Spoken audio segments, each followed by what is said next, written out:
Next இந்த மாதிரி ஒரு பொருளை நம்ம கீழே போடுவோம் கைஸ். அடுத்து நம்ம இந்த டோருக்கு பின்னாடி கிராணி கரெக்டாக திறக்கும்போது டோருக்கு பின்னாடி ஒழிஞ்சிருவோம். இது மூலயமா நம்மளை வந்து கிராணி பார்க்க முடியாதா அப்படின்றத டெஸ்ட் பண்ண போகிறோம்.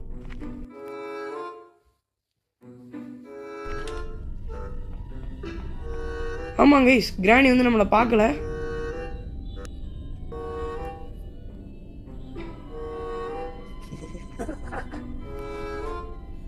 திறந்து பார்க்குதுங்க. இன்னும் புரியல எனக்கு. கிராணியோட உண்மையான டூலை வந்து கீழே குதிச்சா வந்து நம்ம சாக மாட்டோம். சரி, சாக மாட்டோம் இல்லை, ஒரு மாதிரி விழுந்து எந்திரிப்போம் பார்த்தீங்களா. இதில் வந்து அப்படிலாம் விழுந்து எந்திரிக்க மாட்டோம் பாருங்கள். டப்புன்னு அப்படியே வந்துட்டேன். இந்த மாதிரி நீங்கள் இந்த இடத்துல வந்து ஹைட் ஆகிக்கலாம். சில பேருக்கு தெரியாது, இது தெரியாதவங்களுக்கு சொல்லிக்கிறேன். இந்த மாதிரி நம்ம ஈஸியாக வந்து ஹைட் பண்ணிக்கலாம். இப்போ கிராணி ட்ராப் போட்டு போயிருக்கு.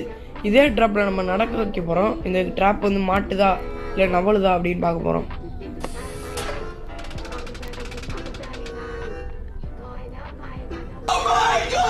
கேஸ் அந்த ட்ராப் மேலே ஏறி இருந்துச்சு போதுங்க.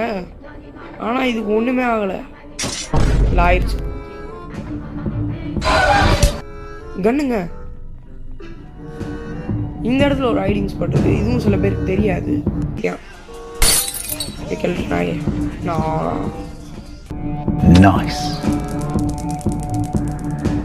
கிராணி செத்துட்டா கிராண்ட்பா வரானா அப்படின்னு கேட்டிங்கன்னா இந்த மல்டிப்ளேயர் வரமாட்டேன். ஏன் ப்ரோ அப்படின்னு கேட்டிங்கன்னா, என்னடா வரக்கூடாதுடா, நீ சாப்பிடா. வந்து கேமரா வந்து ஆன் பண்ண முடியாது. ஆன் பண்ணலாம், இதில் வந்து ஆன் பண்ண முடியாது. ஏன் நீங்கன்னா எனக்கே சத்தியமாக புரியல.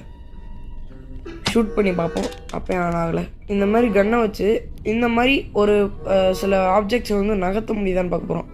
ஓகே, நான் அந்த ஸ்பேனர் எய்ம் வச்சு சொல்ல போகிறேன். சுத்தமாக நகரில். ஆமாம் கைஸ், இந்த மாதிரி நீங்கள் கீழே போட்டு சுட்டிங்கன்னா, அதாவது